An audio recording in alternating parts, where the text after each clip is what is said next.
kind of thing that makes people stop and replay the clip. Not because it proves anything, but because it raises more questions.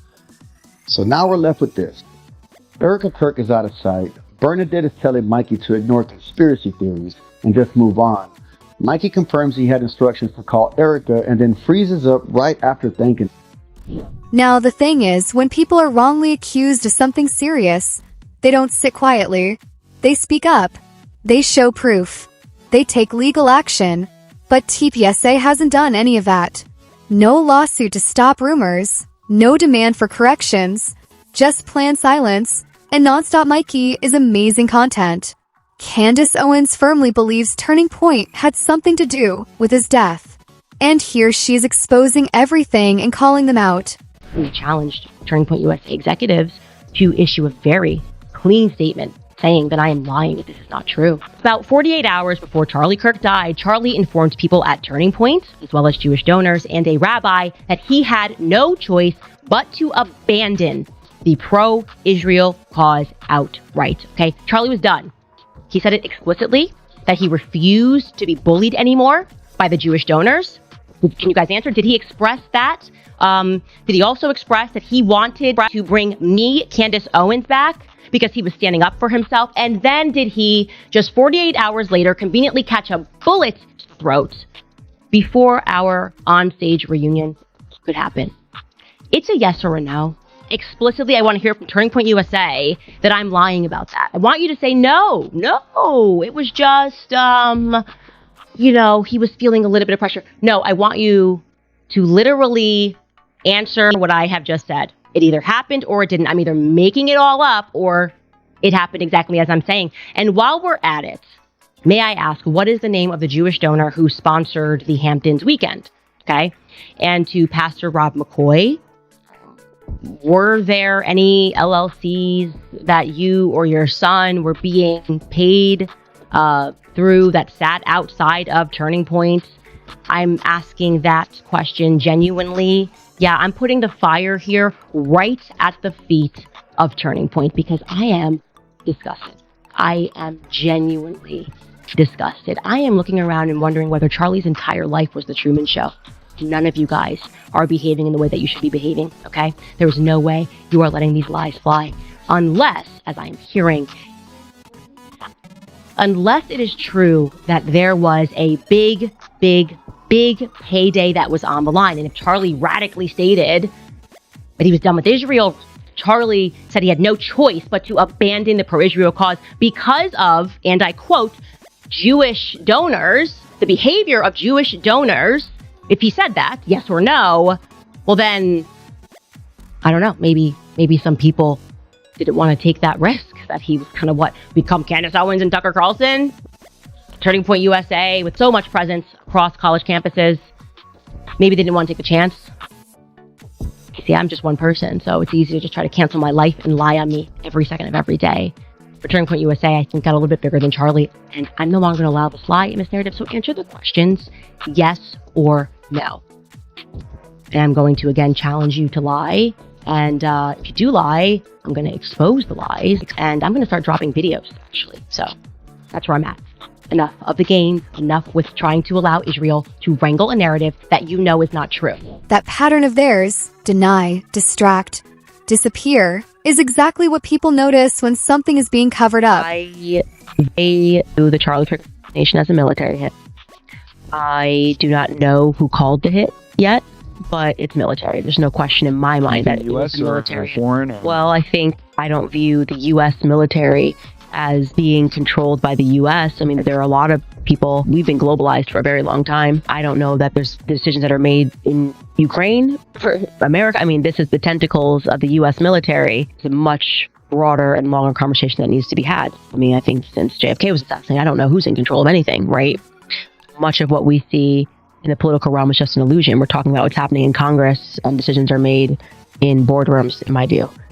With Charlie, I think that everything that I have uncovered, there was very clearly an faith infiltration that happened. And I'm putting faith in quotation marks because Charlie would have believed the people that came to him and told him to grow the organization and, to become the boots on the ground for faith. he cared very deeply about his faith. And the characters, the cast of characters and the pastors that are around him, rotten, like very rotten. The McCoys, Rob McCoy, unbelievably rotten, and I've been covering a lot with him. And then there's Erika online. People say she's trying hard to stop Mikey's wife from saying anything else.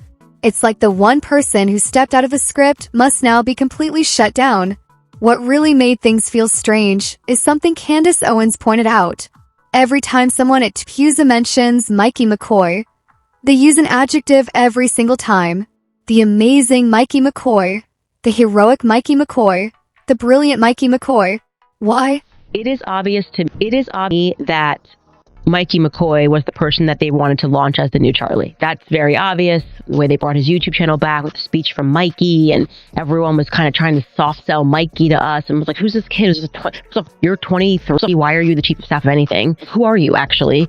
And you're brought in by Rob, your dad, who is dirty. I mean, very dirty guy. I covered more of that yesterday. He just gives me the sleaze and the ick, and it just is very strange. I felt like they tried to manipulate us into accepting this, almost like they had, like, Mikey's going to be this person. Then we see Mikey, he's a hero, and he just walks away right after somebody, like, that doesn't make any sense to me.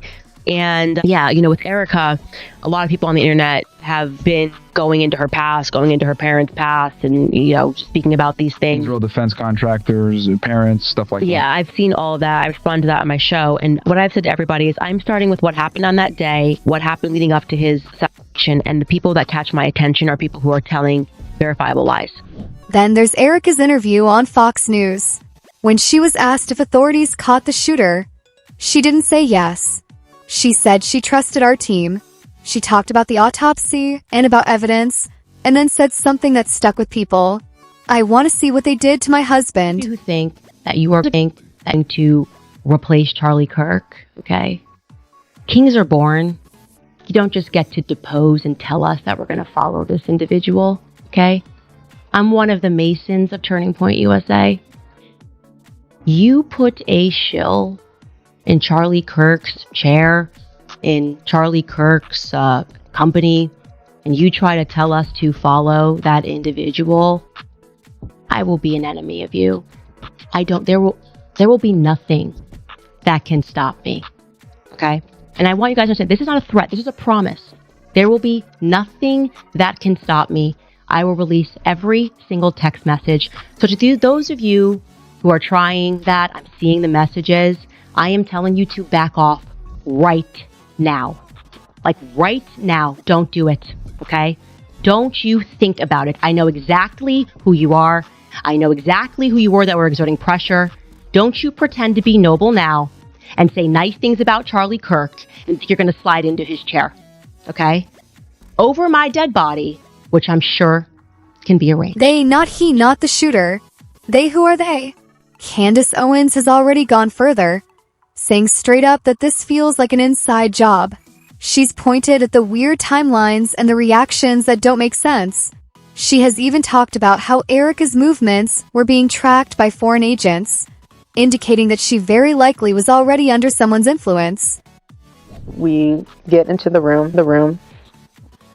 One of the law enforcement guys comes in.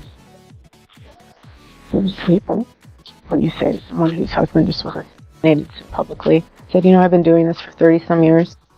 He said, I will never tell you that you cannot see your husband. He said, but I, in my professional opinion, think that you should wait to see him once he's at the mortuary. So I don't think you want to see him like this. The room got quiet, since half the room knew. Probably a good idea. And the other half of the room was like, there is no way she's listening to you right now. Then I responded back to him and I said, with all due respect, sir, I said, I want to see what they did to my husband. And if you think Erika lying, her behavior not adding up, and her being far too cheerful as a supposed widow in mourning weren't bad enough, there are now reports that she is allegedly pregnant. 8 weeks pregnant. In fact, if speculation is to be believed, there's only one problem. Charlie Kirk died 10 weeks ago. The person the planes were actually tracking for years was Erika. Not Charlie, but Erika was the one being tracked by these planes between 2022 and September of 2025. Both of those aircrafts, SUBTT, the yellow plane, and SUBND, the blue plane, showed 68 overlaps with Erika's documented locations. Okay, 68 overlaps. I have since been able to add now 73 times those overlaps. Okay, and 29 of those instances also happened to include Charlie. Charlie was also present. These are all the instances in which this plane, all 68 instances that this plane crossed with Erika. And I'm also going to say this includes overseas as well. So my instant question becomes, why didn't Turning Point acknowledge that this plane was familiar to them? When I was taking all of these figurative online bullets, someone could have easily said something, right? That's kind of a repeat thing in this investigation. Josh Hammer lies, I get attacked, Turning Point just stays silent. They know he's lying, but they allow the lie to flow.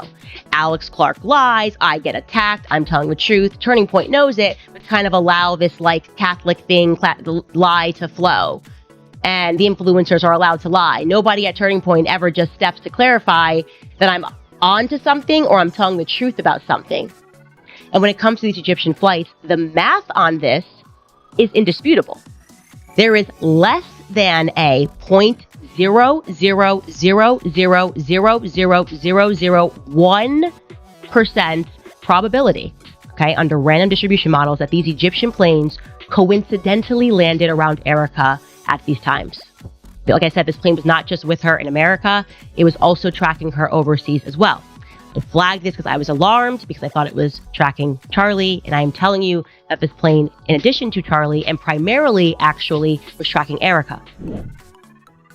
What's really happening behind all this? We can't say for sure, but someone out there knows exactly what happened that day. And the quiet, the forced smiles, the strange interviews, and the perfectly timed praise. It all feels like something bigger is being held back. Maybe one day, when someone can't keep the truth bottled up anymore, we'll finally hear what really happened. Not from press releases or reporters, but from someone who was there. Until then, all we can do is keep asking questions. So, tell me, what do you think is going on here?